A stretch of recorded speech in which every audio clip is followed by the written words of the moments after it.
Usapang Dolomite Beach muna tayo. Nung nakaraan, may senador na nagsabi daw na useless ang Dolomite Beach. Pero mukhang nagising na. Pumunta, nagpicture-picture pa. Ang linis daw. Ang ganda daw. Pero bago natin pag-usapan yan, nag-live po tayo kahapon dyan sa Dolomite Beach mismo. Ay marami po kasing mga katanungan habang nagla-live po tayo, meron po tayong hindi nasagot. Doon sa mga nagtatanong kung may bayad ba ang entrance, libreng-libre po yan. Pangalawa po, doon sa nagtatanong na pwede ba raw magdala ng aso, bawal po ang aso doon ha. Kaya doon sa mga galit na galit sa Dolomite Beach, kaya siguro hindi makakapasok, baka napagkamalang aw-aw kayo.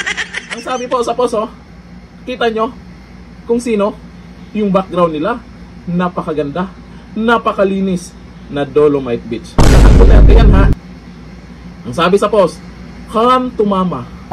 Mukhang may plano para sa 2028 ang ultra-bilyonaryong anak ni Loren na si Leandro, kaya hindi nakatanggi ang mama nang dalhin ito sa Dolomite Beach na minsan na ring tinawag ng senadora na useless. Don't me Loren Legarda.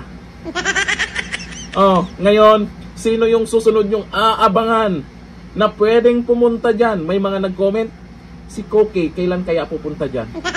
Yung Koke yung pinagsasabi nyo. O ito, basahin po natin sa balita. Baka sabihin ng iba, AI yan. Baka sabihin nila na hindi talaga pumunta sila dyan. O ito sa balita ngayon. Representative Leandro Leveste ipinasyal si Loren Legarda sa Dolomite Beach. Ang sabi, ang ganda at ang linis. Paalala, bawal aso dun ha. Ang sabi, dinala ko ang aking ina kanina para sa kanyang first time sa Dolomite Beach. Ang ganda at ang linis. Buti na lang may ganitong mga pasyalan na bukas para sa lahat ng mga pamilya. Salamat, Mama, sa pagsuporta mo ngayon sa Dolomite Beach. Oh, ano na, yung mga agree o yung mga talagang sumuporta dun sa sinasabi nakaraan na useless daw. Ngayon, bumaliktad na ba? Meron na namang mag-aw-aw-aw dyan ha. Hindi kayo makakapasok sa Dolomite Beach ha. Bawal, bawal, bawal ang aso doon. Ayun po yan sa live natin kahapon. May tinanungan po tayong mga pulis doon. May mga nagbabantay din kasing mga pulis. Habang naka-live, tinanong po natin kung pwede yung aso kasi yung tanong din ng mga viewers eh. Ang pagdalaw na ito ay kapansin-pansin dahil sa Senador Loren Legarda, kilalang environmental advocate, ay kamakailan lang nagbigay ng matitinding pagpuna sa naturang proyekto, lalo na matapos iugnay ng MMDA ang Dolomite Beach sa lumalalang pagbaha sa Taft Avenue. Ngunit ngayong linggo, siyempre, sabi ng iba, hindi naman daw talaga yan yung dahilan ng pagbaha, di ba?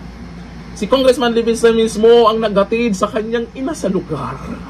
Ay, napakaganda dyan. Pwede kayong mag-exercise personal at tahimik na pagkakataon para makita mismo ni Senador Legarda ang estado ng beach, ang kalinisan at ang dagsa ng mga pamilyang nag-e-enjoy sa Baywalk.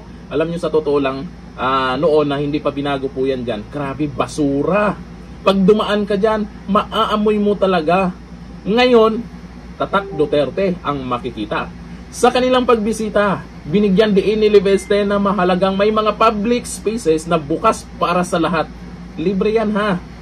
Para naman kay Legarda na matagal nang kilala sa pagsusulong ng environmental protection, ang aktual na pagpunta ay isang pagkakataong makita ang epekto ng proyekto mula sa perspektibo ng maryong Pilipino. Mga pamilyang naghahanap ng mura, ligtas at bukas na pasyalan. Hindi lang mura, libre pa. Sa kabila ng mga controversy, maikakailang naging popular ang Dolomite Beach. Nako, ayaw ng mga anti-Duterte yan. Bilang urban escape para sa maraming pamilya, lalo na tuwing weekend. Ito ang mismong punto ni Congressman Leviste. Kasi naman, binalik-balikan po yan. Lalo na pag linggo, doon po kami. Naku, sa mga ayaw sa Dolomite Beach dyan, ayaw sa mga sa Binago. Binago kasi ni Tatay Digong talaga, yung Manila Bay. At patuloy pa rin na may ginagawa dyan. Ay itong Dolomite Beach, ang sabi nila, isang bagyo lang, limas na lahat yan. Isang bagyo lang ay wala na yan. Bakit naman? Pag pumunta nga kayo, may mga ibon pang lumilipad dyan. Pag pumunta kayo, lalo na pag maaga, may mga isda pang lumalangoy dyan. Baka isipin nyo, AI yan. Baka isipin nyo, bayaran yan. Kaya pumunta sila dyan. Yan lang naman lagi palusot nyo, di ba?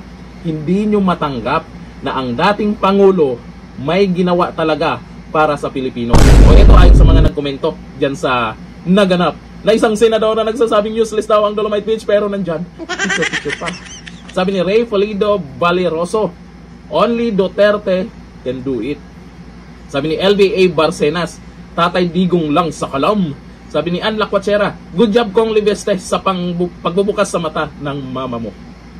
Sabi ni Norsina Sakilan, good idea Congressman Libeste at nang malaman naman ng mama nyo ang kahalagahan ng Dolomite Beach, lalo na sa mga karaniwang mamamayan, sana may makaisip din ipasyal dyan si Ridon.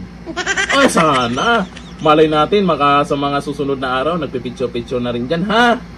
Sa mga hindi nakakapunta, mas maganda makita nyo talaga kung ano yung kagandahan dyan. Lalo na yung mga panahon na nakita nyo yung basura pa lang yung nandyan, ang laki talaga ng kaibahan. Dati ay kung kaya naming iwasang dumaan dyan kasi umaamoy talaga yung basura, talagang iniiwasan namin na dumaan dyan. Lalo na pag umuulan, nako, sumisingaw talaga ang amoy dyan. Kasi may mga ano dyan may mga restaurant dati dyan na yung mga dumi nila, saan ang bagsak? Sa dagat. Malamang, saan papunta yung mga dumi nila doon? Di ba? Ngayon, sa nangyari, napakaganda, binalik-balikan at nami-maintain yung kalinisan.